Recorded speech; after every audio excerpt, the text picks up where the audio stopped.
TomoNews presents Shipwrecks. At 882 feet long and with a gross weight of about 42,000 metric tons, the Titanic was the largest ship of her time. With 16 watertight compartments and a double hull, she was said to be virtually unsinkable. The Titanic was built in Belfast. She left Queenston on April 11, 1912, bound for New York. On April 14th, just before midnight, she hit an iceberg. Within 3 hours, she was at the bottom of the ocean. The Titanic hit the iceberg on her starboard side, damaging 5 watertight compartments. 6 compartments in the bow flooded, causing the ship to tilt forward and sending water spilling over their bulkheads. The bow began to break off, causing the stern to lurch to an angle of 30 to 45 degrees. The bow disappeared slowly beneath the waves, but began to sink rapidly as it filled with water. The stern then filled with water and sank rapidly, picking up speed as it corkscrewed to the bottom of the ocean. The two sections came to rest about 2,000 feet apart.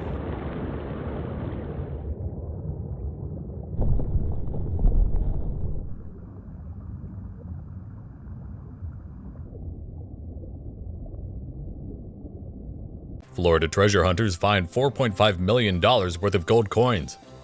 On July 30th and 31st, a fleet of treasure hunting boats discovered $4.5 million worth of sunken treasure. Brent Brisben, owner of the fleet, said his crew recovered 350 gold coins, along with 9 royals made especially for King Philip V of Spain. Spanish colonial coins were the main currency in North and South America between the 17th and 19th century. To facilitate easier transport from the New World to Spain, gold and silver were cut into roughly equal chunks and stamped with a pattern.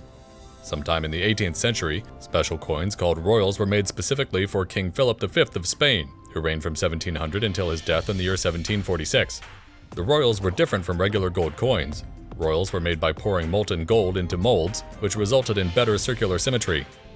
On July 24, 1715, 11 galleons carrying the royals along with troves of other treasures departed for Spain from Cuba. However, on July 31, 1715, the galleons were battered by a hurricane and sank in the area now known as Florida's Treasure Coast. The U.S. District Court of Florida will assess the gold recovered by the fleet from the Treasure Coast. 20% will be kept by the state, and the remaining 80% will be divided amongst the crew. Crashed Volvo ocean race team rescued from shark-infested seas. The Mauritius Coast Guard have rescued a shipwrecked team in the global Volvo ocean race after the crew crashed into a remote coral reef in the Indian Ocean. The 9-month race started in October in Spain, with 7 teams visiting 6 continents.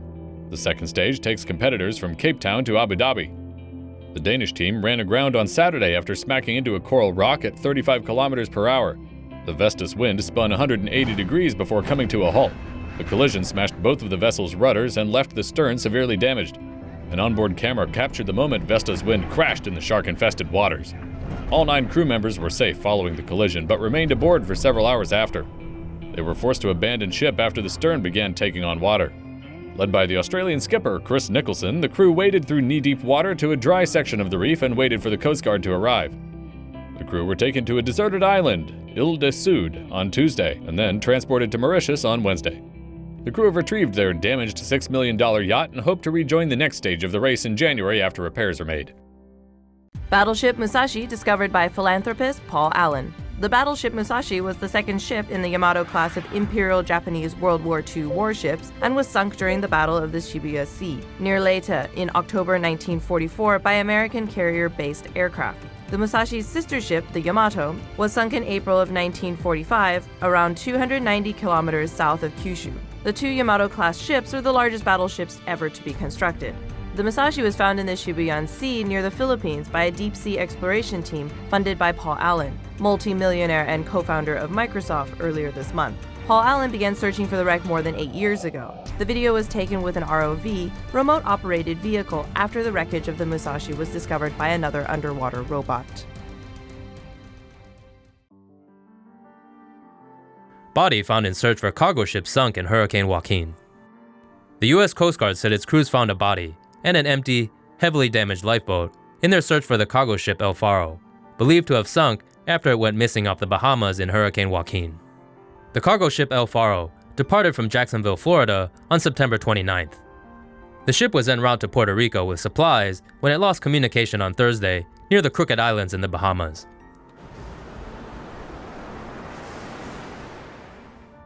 According to officials, the ship lost propulsion, was taking in water and was listing at 15 degrees. On Sunday, the Coast Guard spotted 2 large debris fields containing items identified as coming from El Faro, including cargo doors, styrofoam, and 55-gallon drums. Crews were unable to identify a body found wearing a survival suit on Sunday.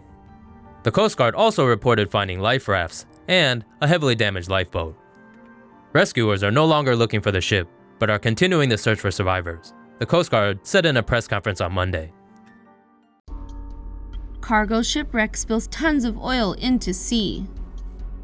The TS Taipei, carrying 242 tons of heavy oil and toxic materials, has literally split in half off the coast of New Taipei City in Taiwan. The cargo ship was ran aground after its engine failed during a storm. Cracks appeared and the hull began to split on March 24th. The ship was completely compromised the following day. Eyewitnesses spotted layers of oil covering rocks on nearby shores shortly after. 3 of the 617 containers aboard also have washed ashore. 9 of the remaining containers on the ship hold highly dangerous substances. Concerns also surround the nearby nuclear power plant, which uses seawater to cool its reactors. Officials are worried that the oil could be sucked into the cooling water. Cleanup crews are now working to contain and clean up the spill. If the spill isn't managed, the shipwreck could damage the ecosystem for 2 to 3 years. Navy finds wreckage believed to be sunken El Faro ship. Families of the El Faro crew members may finally find closure as a U.S. Navy search boat finds what is believed to be wreckage of the missing cargo ship. After an initial deep-sea search for the sunken El Faro near the Bahamas' Crooked Island failed to detect any signs of the wreckage, the USNS Apache on Saturday used a sonar searcher to scan the seafloor. A large object consistent with a 790-foot cargo ship was identified lying upright and intact, some 3 miles down. Officials said a submersible known as the Curve 21, equipped with a camera, will be used to survey and identify the wreckage. The submersible will document the shipwreck and surrounding debris field and look for the vessel's voyage data recorder. All 33 crew members are presumed dead, but only 1 body was found. Experts say there's little possibility of recovering the remains of the 32 others.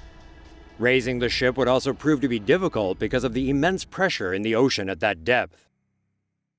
Navy tugboat USS Conestoga found after 95 years lost at sea. After nearly a century of trying to uncover the mysterious fate of the USS Conestoga and its crew, the miraculous discovery of a shipwreck off the California coast has now paved the way for scientists to connect the dots to the Navy tugboat's disappearance. On March 25, 1921, the USS Conestoga set sail from Mare Island Naval Shipyard in Vallejo, California, carrying 56 officers and crew members on board. Bound for Tutuila, American Samoa via Pearl Harbor, it was intended to operate as a station ship. It never made it to its destination. Weather logs indicate that at some point along its journey, the Navy tugboat sailed into a vicious storm.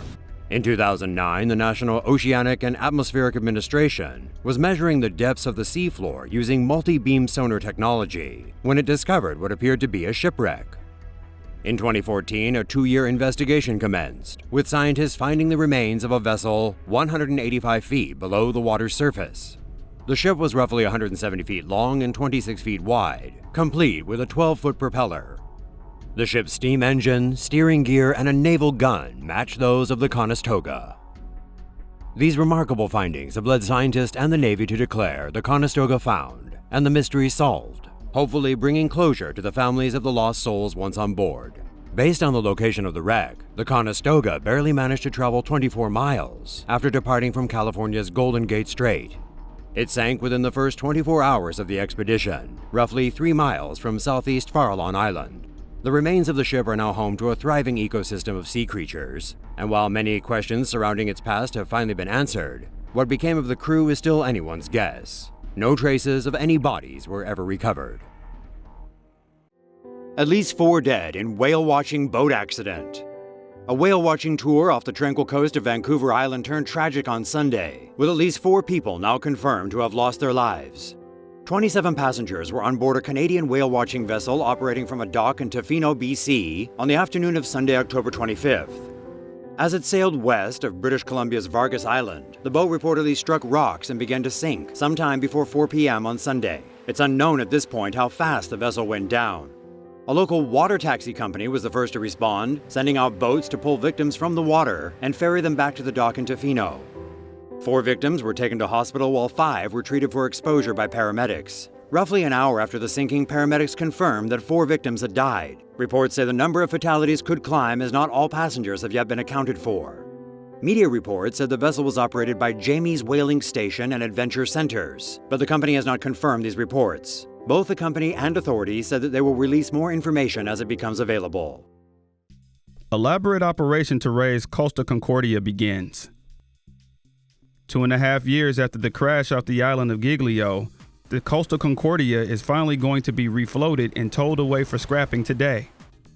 Air will be pumped into 30 giant caissons attached to the body of the ship to help raise the wreck. On Monday, the ship will be lifted 2 meters at first. This is considered the most dangerous part of the operation since the toxic substances trapped in the ship could spill out. The ship then will be moved by tugboats 30 meters to the east and then raised 10 more meters before it can be towed away to the port of Genova at a speed of 3.7 kilometers an hour. It will end its journey at a shipbreaking yard to be scrapped. Environmental cleanup crews will stand by for any toxic leakage during the operation if needed. The salvage team working to remove wrecked cruise vessel the Costa Concordia from the coast of Italy's Giglio Island have retained a huge marine transport vessel as an option for the ship's removal. The Dockwise Vanguard is the world's largest semi-submersible heavy lifting ship. The 275-meter-long ship uses vast ballast tanks to submerge itself up to 16 meters below the water level and is capable of lifting a variety of cargoes weighing up to 110,000 tons. The Costa Concordia was moved into an upright position last month. The Vanguard would sink and move under the Costa Concordia before rising up to lift it out of the water before taking it away to a dock where it would be scrapped. The operation is the biggest salvage operation on a ship of its kind, and the Vanguard would need modifications before it is capable of carrying the Concordia. The world's largest par-buckling salvage project for the Costa Concordia is 70% completed off the coast of Italy. Par-buckling involves the ship first being secured with stabilizers.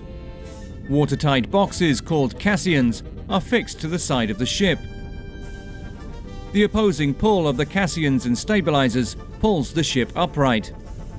Additional caissons are fixed to the other side of the boat. Water is drained from the boxes to float the ship. The cruiser can then be towed away. The salvage operation is the first of its scale to be attempted. A boat carrying roughly 70 Rohingya Muslim refugees fleeing sectarian tensions capsized on Sunday in the Bay of Bengal off the western coast of Burma. 50 people are feared dead. The boat reportedly left Ong Tagi village and was headed for Bangladesh, though some reports say it was bound for Malaysia. About 70 Muslims from the Rohingya minority are thought to have left a camp for displaced Rohingya before getting on board the wooden boat. Women, children, and babies were among those on board. The boat reportedly broke apart 4 hours after the departure. Only 8 survivors have been found. More than 50 are feared dead. The United Nations said on Friday that around 1,500 people have left the Burmese state of Rakhine by boat in the past week. At least 54 dead after trawler sinks off Russian coast. A rescue operation is underway after a 103-meter-long trawler sank off the Russian coast late Wednesday night. The Russian freezer trawler Daniel Vostok sunk in the Sea of Okhotsk near Russia's Kamchatka Peninsula. Out of 132 people on board, 78 crew members are Russian, while the remaining 54 are foreigners. Reports said the vessel may have struck drifting ice, causing the engine compartment to fill with water. After the Daniel Vostok sank, 26 Russian fishing vessels as well as an Mi-8 rescue helicopter arrived at the scene to try and save survivors. 63 crew members have been rescued alive, while at least 54 have been confirmed dead. Around 15 crew members are still missing. Rescuers suspect that the missing crew members sunk with the ship. The chance of survival in the near-freezing waters are slim. 6 people missing after boat sinks in Amazon River. Peruvian and Colombian boat patrols are searching for 6 people, missing for nearly 2 days after the boat they were traveling in sank on a stretch of the Amazon River. The boat, Flipper 2, was carrying 2 crew members and 18 passengers when it set sail from the Amazon port of Iquitos, heading to the town of Santa Rosa. The boat reportedly hit a submerged tree trunk near Boca Cacao and started sinking. Other tourism vessels in the area were able to rescue 12 of the passengers, before a Colombian patrol boat arrived in the afternoon to pick them up. 3 of those missing are reportedly minors.